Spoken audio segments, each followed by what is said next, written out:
শিলিগুড়িতে ফের তরজায় জড়িয়েছেন মেয়র এবং বিধায়ক এবং জানিয়ে রাজনৈতিক বিতর্ক শুরু হয়েছে।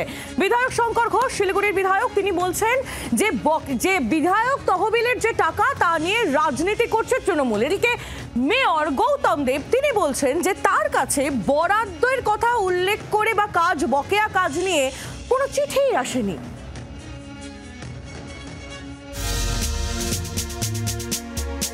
উন্নয়ন নিয়ে তরজা, মেয়র বিধায়ক চাপানোতরে ফের সরগরম শিলিগুড়ি। বিধায়ক তহবিলের বরাদ্দ নিয়ে রাজনীতির অভিযোগে সরব হলেন শঙ্কর ঘোষ। স্থানীয় বিজেপি বিধায়কের দাবি, শিলিগুড়ি পুরো এলাকায় বস্তিবাসীদের জন্য আলো স্নানাগারের একাধিক প্রকল্পের কাজ আটকে রয়েছে, যার নেপথ্যে শিলিগুড়ির মেয়র ও তৃণমূল নেতা গৌতম দেব। শিলিগুড়ি শহরের উন্নয়নের জন্য বিধায়ক উন্নয়ন তহবিলের টাকা খরচ করতে অযথা বিলম্ব করা হচ্ছে প্রশাসনিকভাবে রাজনৈতিক নির্দেশে।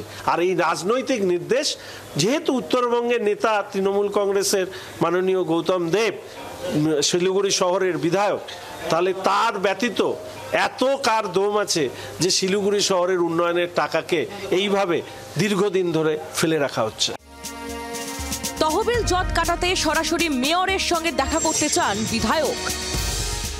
শিলিগুড়ির বিধানসভা এলাকায় এই টাকা প্রত্যেকটি গরিব অঞ্চলে অর্থগুলোকে বরাদ্দ করা হোক, সেই আবেদন আমি মেয়র সাহেবের কাছে রাখতে চাই।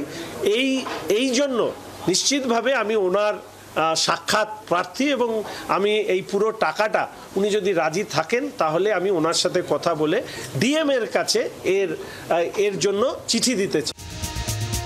শঙ্করের অভিযোগ উড়িয়ে গৌতম দেবের পাল্টা দাবি, তার কাছে বকেয়া কাজের কোনো চিঠি আসেনি।